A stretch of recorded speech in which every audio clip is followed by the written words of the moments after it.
পবিত্র হজকে ঘিরে কড়াকড়ি বাড়িয়েছে সৌদি আরব। অবৈধভাবে হজ করতে এলে শুধু যাত্রীই নয়, বিপদে পড়তে পারেন আশ্রয়দাতারাও। দর্শনার্থী ভিসাধারী হজ যাত্রীদের যদি কেউ বাস ভাড়া দেন কিংবা আশ্রয়ের ব্যবস্থা করেন, তাহলে ওই ব্যক্তিকে সর্বোচ্চ 1 লাখ রিয়াল কিংবা বাংলাদেশি মুদ্রায় 32,70,599 টাকা জরিমানা দিতে হবে।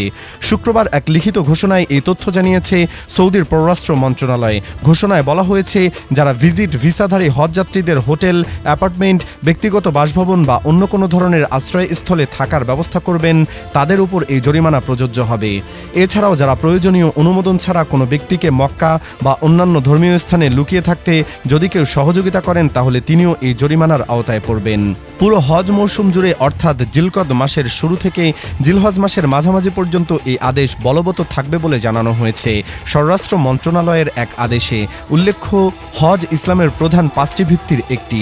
প্রত্যেক সামর্থ্যবান মুসলিম নারী পুরুষের জন্য জীবনে অন্তত একবার হজ ফরজ বা আবশ্যক। হজের মৌসুম শুরু হয় ঈদুল আজহার আগে। প্রতি বছর বিশ্বের বিভিন্ন দেশ থেকে লাখ লাখ মুসল্লি হজ করতে সৌদিতে যান। বেশ কয়েক বছর আগে হজযাত্রীদের জন্য পৃথক হজ ভিসা চালু করেছে সৌদি আরব। দেশটির সরকারের পক্ষ থেকে বারবার বলা হয়েছে, হজ ভিসা ব্যতীত দর্শনার্থী বা অন্য কোনো ভিসায় যদি কোনো ব্যক্তি হজ করতে আসেন, তাহলে তা অবৈধ বলে গণ্য করা হবে। তবে সরকারের এই আদেশ অনেকেই মেনে চলে না। অনেক বিদেশি নাগরিক দর্শনার্থী ভিসায় হজের উদ্যোগ নেন এবং প্রতি বছরই এই কারণে শত শত হজযাত্রীকে দেশে ফেরত পাঠায় সৌদি সরকার।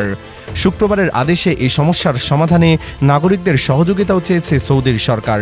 বলা হয়েছে, কোনো নাগরিক যদি অবৈধ হজযাত্রীদের আবাসনের ব্যবস্থা সংক্রান্ত কোনো তথ্য জেনে থাকেন, তাহলে যেন তিনি সেই তথ্য আইনশৃঙ্খলা বাহিনীকে প্রদান করেন।